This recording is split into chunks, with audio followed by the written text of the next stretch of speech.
sommes des cliniques, nous sommes un réseau de cliniques esthétiques, nous respectons comme vous les graisses brutes parce que nous les réagissons toujours. Vous imaginez? Vous pensez bien que moi ça ne m'intéresse pas du tout. Hein. J'ai eu des belles propositions aussi de Mars. Vous savez les chocolats Mars? Ils voulaient que je leur fasse un jeu de cette famille pour apprendre à bien manger aux enfants. Ils sont allés jusqu'à me proposer 80 000 € pour un petit jeu de cette famille. Il y aurait mon nom. Mais c'est net. Je préfère dormir sous les ponts que de vendre mon âme. Voilà. J'habite moi. Non, mais c'est rien d'extraordinaire. Hein, vous savez, imaginez que je fasse ça, les 8 enfants que j'ai élevés, bonjour, moi, j'oserais même plus les regarder. Alors, donc, de toute façon, c'est même pas concevable.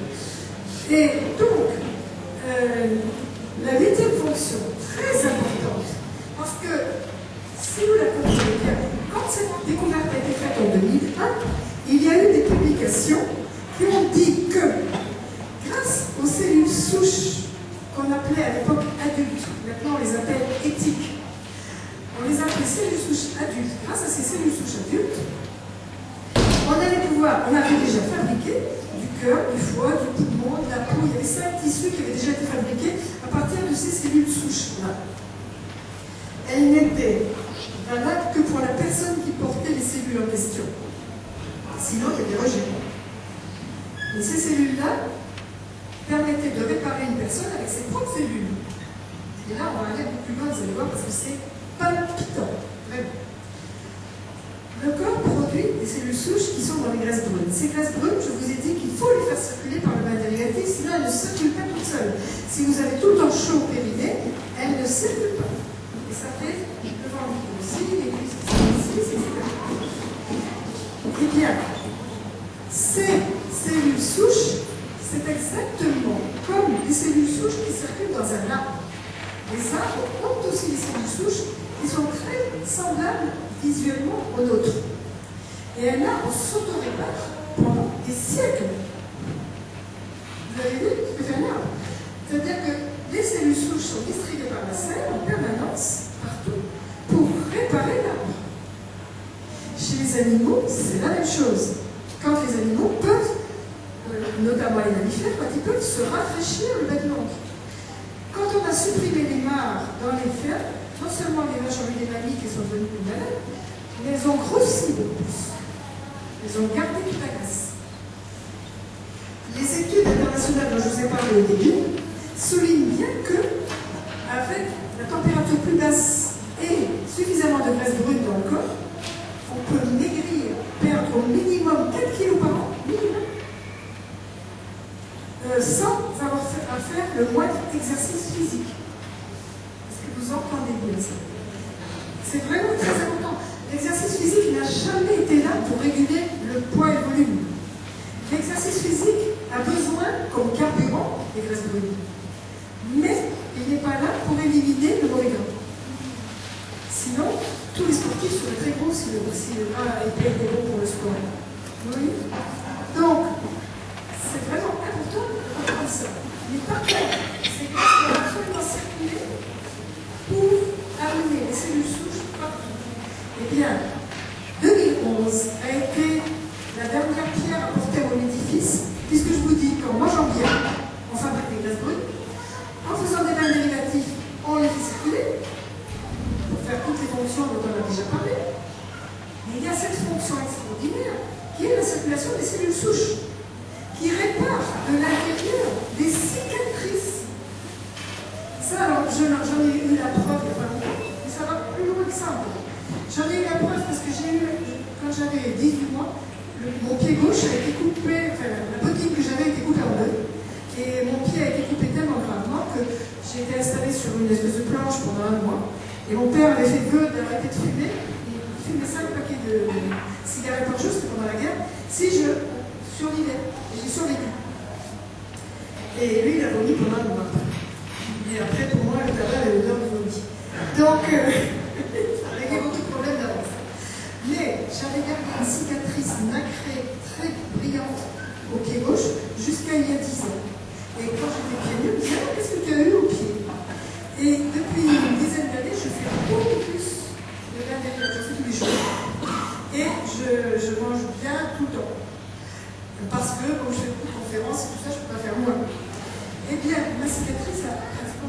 disparu. Et moi, je n'avais pas vu ça, je ne m'en étais pas rendu compte. C'est quand un ami que j'ai vu il y a 5 ans, un ami qui est antillais, donc il a la peau noire, sur la peau noire, les cicatrices sont redoutables. Il a été brûlé au ventre quand il avait 3 ans. Donc il avait une cinquantaine d'années. Et ça avait laissé une affreuse cicatrice au ventre, qui était une grande, comme une soucoupe, une grande soucoupe. Il n'a fait que le miel aux fruits tous les jours et poche de gel toute la journée parce qu'il est traiteur. Il est donc dans des cuisines très chaudes. Il a un congélateur où il met ses poches de gel et il en met tout le temps, il en met 15 à 18 heures par jour. Et au bout de 4 ans, sa cicatrice est réduite à ça. Et là, c'est là que j'ai eu l'idée de regarder mon pied. Je me suis dit, on ne me dit plus que mon pied est abîmé. Effectivement, je me suis rendu compte que mon pied n'avait pratiquement plus rien. Vous voyez? Et là, je savais déjà que le nerf en fruit, le nerf diabétique, ça fait disparaître des cicatrices d'acné, que ça fait disparaître des cicatrices qui viennent de l'intérieur. Mais je ne savais pas que ça pouvait améliorer les cicatrices extérieures, Et là, j'ai fait de me rendre compte. Et la recherche en France, au CHU de Montpellier et le CHU Nord de Marseille, a enfoncé le dernier clou de cette réparation par les cellules souches. Et vous allez voir que nous avons les mêmes cellules souches que les animaux, en tout cas que les mammifères. Nous avons exactement les mêmes cellules souches. Et il est probable que ce soit les mêmes que celles des oiseaux, parce que les oiseaux sont chauds. Eh bien, dans ces 2 CHU, cette année, ils avaient des souris qui avaient des lésions à l'hippocampe, l'hippocampe étant une des parties du cerveau fondamentale pour la mémoire. Quand l'hippocampe s'abîme, c'est le début de la maladie d'Alzheimer. Est-ce que c'est bien clair? On a donc des petites souris qui ont l'hippocampe qui a des lésions, et ces petites souris ne retrouvent plus leur chemin, ne trouvent plus leur nourriture, elles sont complètement désorientées, elles sont Alzheimer. Qu'est-ce qu'ont fait ces 2 CHU? Ils ont pris dans le nez d'êtres humains. Ils ont pris dans le nez de gens. Sous la peau du nez, c'est facile à l'intérieur, c'est facile parce qu'il y a forcément des graisses fluides à cet endroit-là. Si on avait des graisses épaisses, on ne pourrait plus respirer. Donc, ils ont pris dans le nez d'êtres humains des graisses fluides. Ils ont extrait les cellules souches. Jusque-là, quand ils travaillaient les cellules souches, ils les différenciaient pour en faire par exemple du cœur, du foie. Ils ont réparé des muscles de sportifs comme ça. Ils ont réparé le cœur d'un monsieur à l'hôpital Saint-Louis à Paris. Et ça coûte 15 000 € par jour, c'est-à-dire 150 000 € en 10 jours. Et il faut 10 à 15 jours. Vous voyez ce que ça coûte? Donc ça n'est pas remboursé par la sécurité sociale et ça n'est fait qu'à titre expérimental. Sauf en Suisse, si vous avez les moyens de payer. Eh bien, cette fois-là, ils n'ont pas différencié les cellules. Ils les ont pris telles quelles. Donc c'est beaucoup plus économique.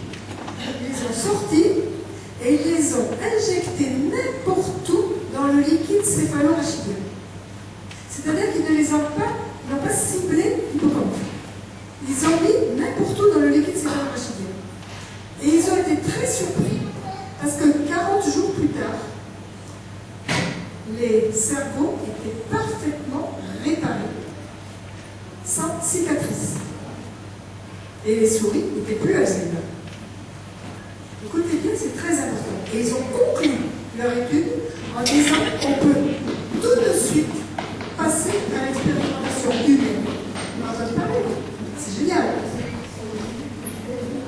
Ce sont des cellules d'êtres humains. Super intéressant. On sourit. C'est vraiment très important. Parce qu'on a les mêmes cellules souches. Alors, c'est vraiment, c'est pas évident ce truc-là. J'appelle ça des cadeaux du bon Dieu, vraiment. Vous imaginez, c'est vraiment la dernière pierre à porter à mon édifice, ça, parce que tout ce que je vous expliquais a été démontré scientifiquement. Tout. Et là, je fais la fête, hein, je peux vous dire. Donc, non mais c'est génial, vraiment.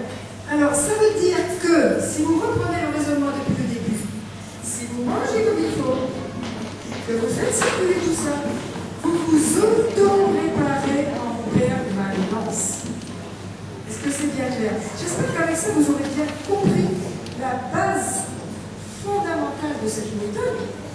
que ça va vous encourager à suivre. Parce que sachez quand même, c'est très important, l'alimentation dont je vous parle, repas à 5 éléments, et puis les fruits avec des bonnes huiles, etc. C'est l'alimentation normale d'un être humain. Ce n'est pas un régime inventé pour vous donner une bonne santé ou je ne sais quoi. C'est l'alimentation normale d'un être humain. Si vous reprenez les recettes traditionnelles anciennes, elles sont toutes intelligentes. Quand on fait en Normandie du boudin noir aux pommes, c'est parce que la vitamine C qui est dans la pomme permet la fixation du fer qui est dans le boudin. Si vous faites votre boudin aux pommes de terre, ça ne marchera pas. Vous pouvez faire en kiwi si vous voulez, mais pas en pommes de terre. Vous voyez, les recettes traditionnelles étaient toutes extrêmement intelligentes. C'était des combinaisons intéressantes. Ça a une autre qualité, ce que je viens de vous dire, c'est que ça vous permet de faire le lien avec vos ancêtres. Il est extrêmement important de transmettre dans les familles des choses comme les recettes, par exemple. Parce que c'est ce qui fait la tradition familiale. C'est vraiment important. Si vous mettez à manger n'importe comment par rapport à ce que vous avez eu comme tradition, vous allez perdre une grande partie de votre héritage. Et ça, c'est très heureux. Vous voyez, il y a toute une application qui n'est pas seulement physiologique, mais qui est aussi psychologique. En ce qui me concerne, vous avez vu toutes les recettes qu'il faut que je mange. Il faut que je mange de l'africain, du tahitien, du russe, de l'espagnol, c'est pas mal. Alors, mais comme nous sommes de plus en plus mélangés, ça ne fait que ouvrir. De toute manière, n'hésitez pas à goûter. Ce que je vous dis là n'est pas une limitation à vos traditions familiales, mais on a dit beaucoup de mal de la cuisine traditionnelle pendant quelques décennies. Notamment quelqu'un que j'adore, mais qui a dit des grosses bêtises là-dessus, c'est Shelton. Ça vous dit quelque chose, Shelton? Shelton est un grand monsieur, un médecin vraiment qui a écrit un livre sur le jeûne. Moi, je ne connais rien d'aussi parfait que son livre sur le jeûne. Mais pour les combinaisons alimentaires, c'est un petit peu planté. Parce qu'il condamnait complètement le plat de spaghetti italien, son mélange, alors que les Italiens en ce moment, il y a une étude de l'OMS qui travaille sur comment font-ils pour devenir si vieux en Sardaigne avec toujours un fameux plat de spaghetti que dénonçait Shelton. Sauf que Shelton, lui, s'était appuyé sur les Américains qui mangeaient un énorme plat de pâte blanche, des pâtes molles, avec du ketchup, ça c'était la tomate, avec du cheese-bell, des fromages qui sont du savon, avec des lardons, de pompettes, et puis avaler. Alors évidemment, ça crée une fermentation. Si quelqu'un comme ça vomit, on trouve qu'il ne se pâte entier. D'ailleurs en France aussi. Mais les Italiens, eux, ils avaient des pâtes de semoule de blé dur. Ils mangeaient des pâtes qui étaient déjà un petit peu, qui étaient semi-complètes. Ils les mangeaient cuites al dente. Elles n'étaient pas avec du beurre ni avec de la crème fraîche, mais avec de l'huile d'olive. Donc ça n'a plus rien à voir.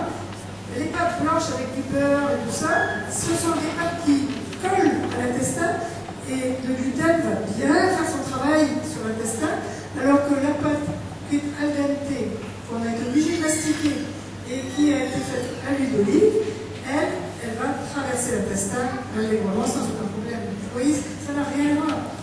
Et j'étais allée voir un groupe Shelton à Miami, je leur avais dit, si je mange un petit bout de pain bio complet avec une rondelle de tomate, un petit cube de gruyère, enfin tout le mélange de 5 éléments qui était lancé, et que je liquéfie dans ma bouche. Est-ce que ça va fermenter dans mon estomac? Ah ben non, si vous mangez comme ça, non. Je dis, bon, ben voilà. Vous savez, quand on vous dit pas de tomate, ou pas de pâte, etc., sachez quand même qu'il y a des milliards de gens sur la planète qui en mangent tous les jours, et qui n'ont pas de problème de gluten, qui n'ont pas de problème d'acidité, choses comme ça. Alors,